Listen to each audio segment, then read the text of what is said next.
نبی کی شان میں گستاخی کرنے والے کو مارنے والے ایک شہید کا واقعہ۔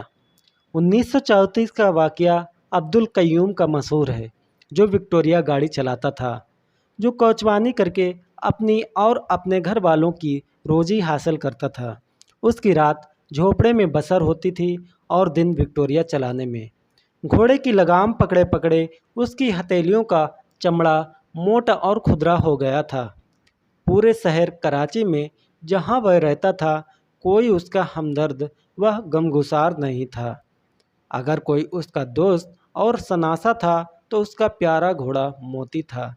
عبدالقیوم کو معلوم ہوا کہ ایک شخص نے اپنی کتاب میں سرکار اقدس صلی اللہ تعالیٰ علیہ وسلم کی شان میں گستاخی و بے ادبی کی ہے، جس پر مقدمہ چل رہا ہے اور آج اس کی تاریخ ہے۔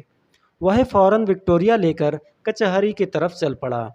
ایک کنارے اپنی گاڑی کھڑی کی اور فاتحانہ شان کی طرح چل کر جج کے کمرے میں پہنچ گیا، جو آدمیوں سے کھچا کھچ بھرا ہوا تھا۔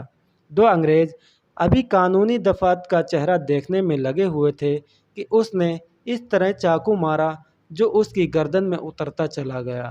لاش تڑپ کر ٹھنڈی ہو گئی اور عبدالقیوم نے بغیر کسی مزاحمت کے اپنے آپ کو پولیس کے حوالے کر دیا۔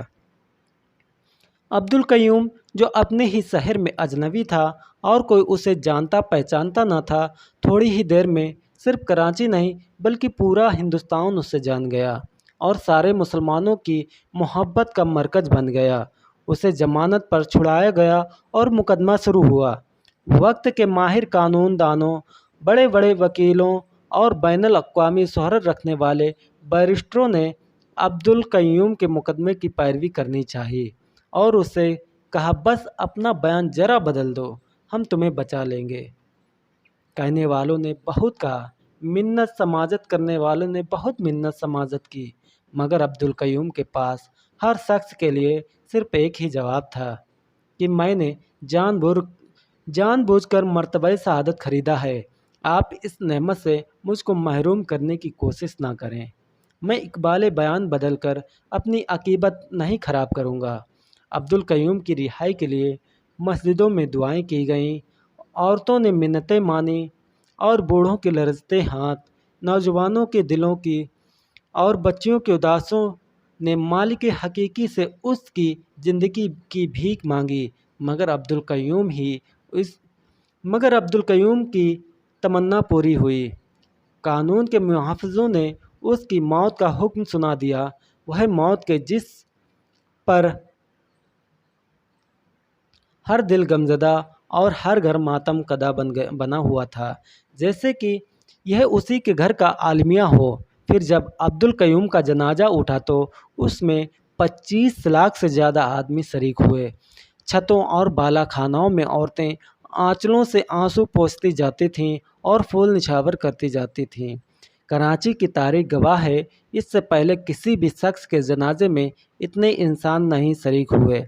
پھر یہ تو انسانوں کی تعداد تھی جو 25 لاکھ سے زائد تھی، اور فرشتے کتنے کروڑ تھے۔ پھر محبوب کائنات صلی اللہ تعالیٰ علیہ وسلم نے کس پیار و محبت سے عبدالقیوم کو خوش آمدید کہا ہوگا، اسے کون جان سکتا ہے۔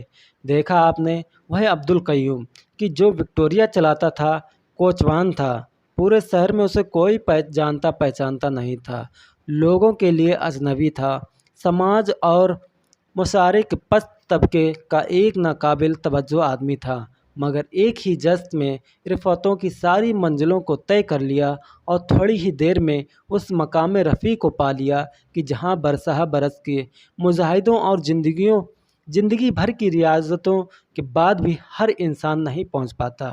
یہ رتبہ بلند ملا جس کو مل گیا ہر شخص کے نصیب میں، دارالرسن کہاں میں۔ اور جب عبدالقیوم جیسا ایک معمولی انسان راہ حق شہید ہو کر لوگوں کے دلوں کی دھڑکن بن گیا تو سید الشہداء حضرت امام حسین رضی اللہ تعالیٰ عنہ، جو محبوب خدا صلی اللہ تعالیٰ علیہ وسلم کے نواسے ہیں، علی مرتضیٰ کے لخت جگر اور فاطمہ زہرا کے نور نظر ہیں، اور جو تمام عزیز و اقارب یہاں تک کہ جوان بیٹے علی اکبر اور شیر خوار صاحب زادے کی دردناک شہادت کے باوجود ہمت نہیں ہارے اور راہ حق میں قربان ہو گئے، وہ شہید ہو کر ہمیشہ کے لیے مسلمانوں کے دلوں کی دھڑکن بن گئے اور ان کی محبت کے مرکز بن گئے۔ یہی وجہ ہے کہ ہر سال جب ان کی تاریخ شہادت قریب آتی ہے اور محرم کا چاند نمودار ہوتا ہے تو پورا ماحول سوگوار ہو جاتا ہے۔ ان کی یاد لوگوں کے دلوں کو تڑپا دیتی ہے۔ جگہ جگہ ان کے ذکر کی مجلسیں قائم ہوتی ہیں، کھانے کھلائے جاتے ہیں، کھچڑے پکائے جاتے ہیں، سبیلیں قائم کی جاتی ہیں اور طرح طرح سے ان کی بارگاہ میں نذر و نیاز پیش کی جاتی ہے۔ اور انشاءاللہ یہ سلسلہ قیامت تک ایسے ہی جاری رہے گا۔ یزیدیوں کی ہزار مخالفت کے باوجود کبھی نہیں مٹے گا، رہے گا یوں ہی ان کا چرچا رہے گا، پڑے خاک ہو جائیں جل جانے والے۔ السلام علیکم دوستوں، ہمارے چینل کو سبسکرائب کیجیے اور ویڈیو کو لائک کریے۔